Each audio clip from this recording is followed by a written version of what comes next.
أعوذ بالله من الشيطان الرجيم. بسم الله الرحمن الرحيم. يا أيها المدثر قم فأنذر وربك فكبر وثيابك فطهر والرجز فاهجر ولا تمنن تستكثر ولربك فاصبر فإذا نقر في الناقور فذلك يومئذ يوم عسير على الكافرين غير يسير. ذرني ومن خلقت وحيدا وجعلت له مالا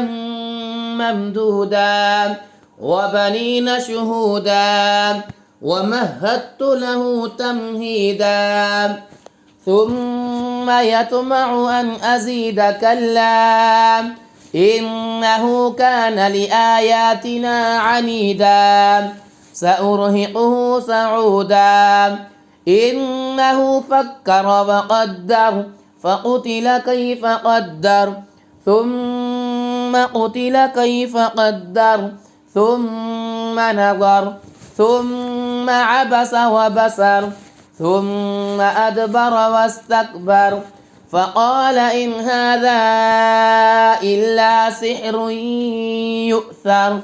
إن هذا إلا قول البشر سأصليه سقر وما أدراك ما سقر لا تبقي ولا تذر لواحة للبشر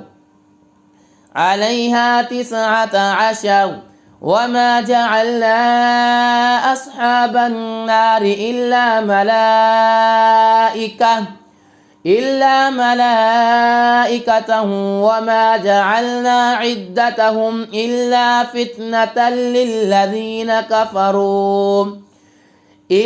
فتنة للذين كفروا ليستيقن الذين أوتوا الكتاب ويزداد الذين آمنوا إيمانا ولا يرتاب الذين أوتوا الكتاب والمؤمنون وليقول الذين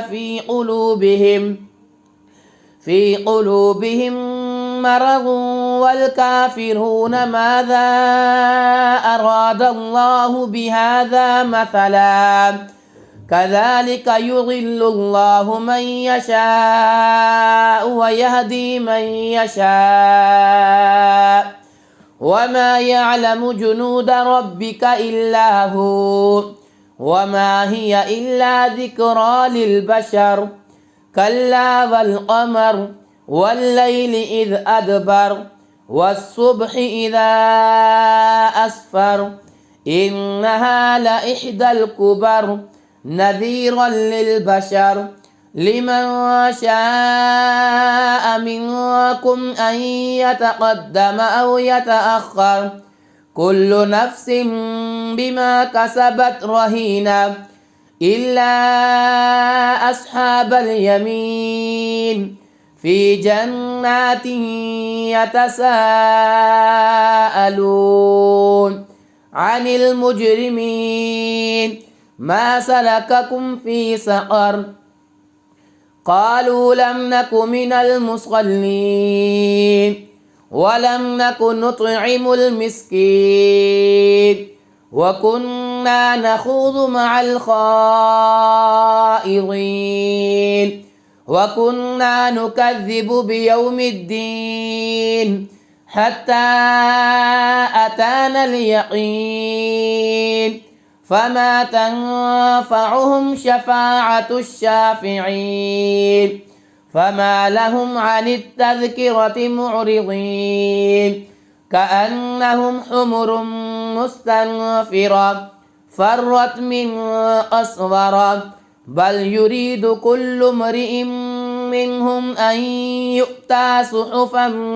منشرة كلا بل لا يخافون الآخرة كلا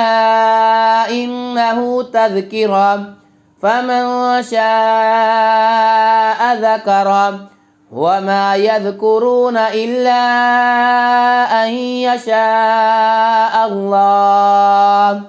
هو أهل التقوى وأهل المغفرة.